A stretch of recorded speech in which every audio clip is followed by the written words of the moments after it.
Bonjour à toutes et à tous. Merci beaucoup d'être avec nous sur TV Finance pour la suite de vos programmes matinaux. On retrouve tout de suite votre émission bimensuelle dédiée aux matières premières agricoles, la lettre de l'acheteur, le live, le mini-mag sur les matières premières agricoles en partenariat avec placedelabourse.fr. Comme à chaque fois que nous ouvrons notre édition, le mini-mag, la lettre de l'acheteur, on va débuter ce rendez-vous avec notre revue de presse issue du site internet lalettre-de-l'acheteur.com afin écoutez, de vous tenir au parfum des principales actualités qui secouent la planète agricole. On commence avec les cours mondiaux du riz qui sont quasi stables dans un contexte de hausse généralisée de l'inflation, accentuée en partie évidemment par l'invasion de l'Ukraine par la Russie. La guerre en Ukraine, qui impacte fortement les marchés des matières premières, n'a pour l'instant aucune incidence majeure sur les marchés mondiaux du riz. Et c'est à noter, la Russie et l'Ukraine ne participent que très marginalement au commerce mondial du riz, affirme dans son dernier rapport l'institution Osiris. C'est important puisque certains analystes observateurs commencent à parler de révolution de la faim qui pourrait secouer le monde. C'est d'autant donc une bonne nouvelle que les spécialistes anticipent une forte hausse des importations de riz en Afrique en 2022, à près de 20 millions de tonnes contre 17,8 millions de tonnes au cours de la saison 2021 et 15,6 millions de tonnes en 2020. Pourquoi une telle hausse ? Eh bien, la production de la saison 2021-2022 est attendue en baisse d'environ 1% sous l'effet de conditions climatiques peu favorables, mais aussi dans certains pays de l'insécurité et d'un accès limité aux intrants, en particulier aux engrais dont les cours ont flambé. Le marché du riz démarre l'année avec des stocks mondiaux au-dessus de la moyenne de ces 5 dernières années, avec 189,3 millions de tonnes, soit 37% des besoins mondiaux de la consommation. Le même institut souligne que les stocks des principaux pays exportateurs comme l'Inde, la Thaïlande ou le Vietnam sont confortables. Ils ont progressé effectivement de 5% à 52,5 millions de tonnes, soit 28% des stocks mondiaux.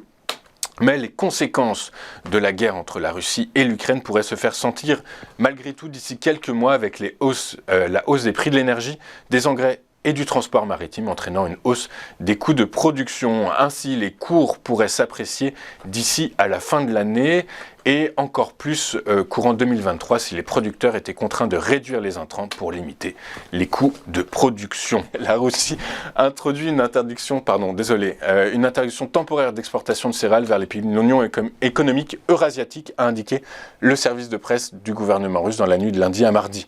L'UEE est une alliance économique réunissant 5 ex-républiques soviétiques, la Russie, le Kazakhstan, la Bélarus, l'Arménie et le Kirghizstan. L'exportation de sucre blanc et de sucre de canne brut vers des pays tiers a également été interdite. Les restrictions sur les céréales resteront en vigueur jusqu'au 30 juin et celles sur le sucre jusqu'au 31 août 2022, a précisé le gouvernement russe, notant que cette décision est prise pour protéger le marché alimentaire intérieur face aux restrictions extérieures.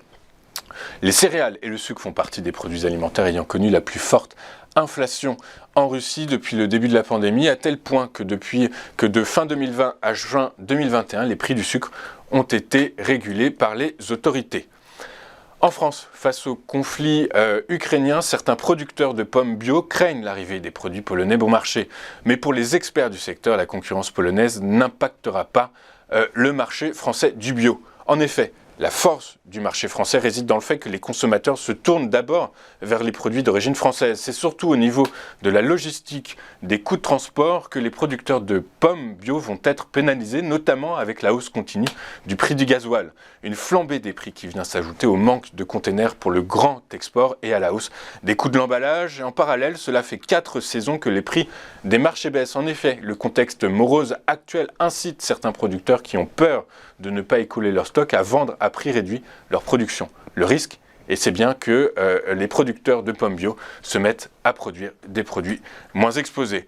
Voilà pour cette sélection des meilleurs articles publiés cette semaine sur le site de la lettre de l'acheteur, des articles que vous pouvez retrouver sur le site internet www.lalettre-de-l'acheteur.com. Désolé pour ce petit bug entre les deux informations. On marque une courte pause et on revient juste après avec notre interview du jour. À tout de suite sur TV Finance.